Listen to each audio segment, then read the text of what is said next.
Chers amis, bonjour. Nous sommes dans la paracha Korach, la paracha de la marloquette, de la révolte, de la dispute entre Korach qui veut prendre la place de Moshe Rabbeinu. C'est donc peut-être la première dispute politique de l'histoire. Effectivement, on voit que Korach, qui est de la tribu de Lévi, va s'associer avec Datan Aviram, fils de Eliav, ainsi qu'avec On ben Pelet, tous de la tribu de Réhouven. Donc, ils vont dire, ça suffit maintenant, la politique de Moshe Rabbeinu, on en a assez, on veut apporter de la nouveauté, un souffle nouveau pour tout le Kahal. Ce qui se faisait avant était mauvais, chacun profitait pour lui-même, que ce soit Moshe ou Aaron. Nous, on veut l'égalité parfaite, Kulam Kedoshim, tous sont parfaits, on veut représenter tous les juifs sans exception, effectivement, et donc on va se présenter contre Moshe Rabbeinu. Voilà, plus ou moins, de manière un peu caricaturale, certes, le discours de Korach avec ses acolytes.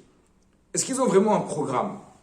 Est-ce qu'il y a un programme concret à proposer? Quel est ce programme? Kulam Kedoshim. Tout le monde est Kadosh. Et alors? Est-ce qu'il ne faut pas un chef? Est-ce qu'il ne faut pas donner une direction? Est-ce qu'il ne faut pas donner une orientation, évidemment liée à la Torah? Oui, mais cela viendra après. Qu'est-ce que Korach aurait fait s'il avait vraiment pris la place de Moshe Rabbeinu à la tête du peuple? Est-ce qu'il aurait eu un programme différent, une politique différente, ou est-ce qu'il aurait été contraint? Est-ce qu'il aurait été confronté au même problème qu'a eu Moshe Rabbeinu tout au long de l'histoire de la Torah? Pourquoi veut-il se présenter? Est-ce qu'il a quelque chose à vendre de plus que ce qui existe déjà? Ou alors est-ce un problème d'intérêt personnel? Les Midrashim insistent beaucoup dessus et nous montrent que l'association entre Korach, venant de la tribu de Lévi, et les hommes de la tribu de Réhouven n'est pas un hasard. La tribu de Lévi, c'est celle qui a vu se lever Moshe et Aaron comme dirigeants du peuple. Alors ils se disent, mais puisque eux sont des dirigeants et qui viennent de la tribu de Lévi, nous, qui sommes les cousins, on devrait diriger aussi. On a autant de légitimité qu'eux. Il y a donc une recherche personnelle derrière. Et la tribu de Réhouven, c'était le Bechor, le premier-né de Yaakov. Donc les gens de la tribu de Réhouven se disent, nous sommes de la tribu de Réhouven.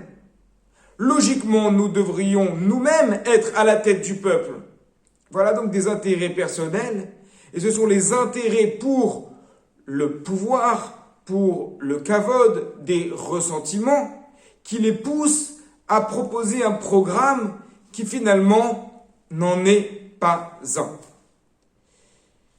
Nos Rachamim nous apprennent dans la Mishnah des Pirkei Avot que parmi les défauts qui excluent l'homme du monde, Motzi et Ha'adam min ha'olam, qui sortent l'homme du monde, c'est-à-dire qui lui font passer à un stade où il est hors société, il n'est plus dans la société, il y a un problème qui s'appelle le kavod, la recherche effrénée des honneurs.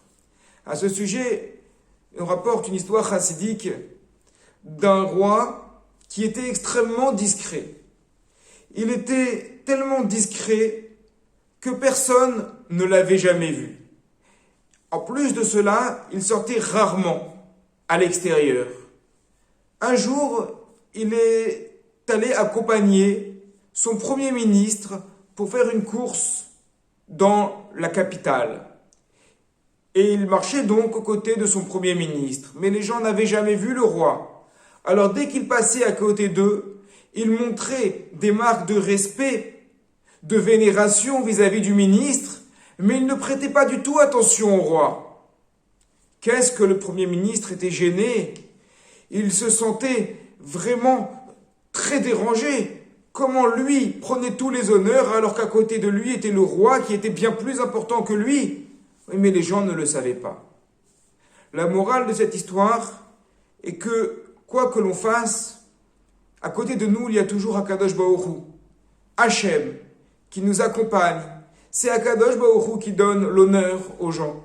C'est Akadosh Baruch Hu qui choisit, qui dirige le Tzibour. Évidemment, est-ce qu'il y a de quoi s'enorgueillir? Sûrement pas, car le kavod revient toujours à Akadosh Baruch Hu.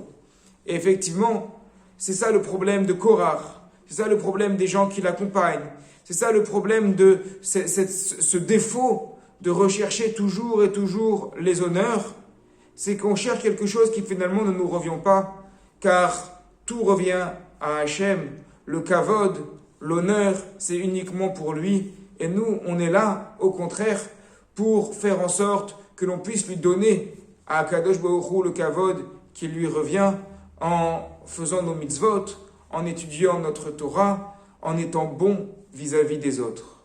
Shabbat Shalom à toutes et à tous.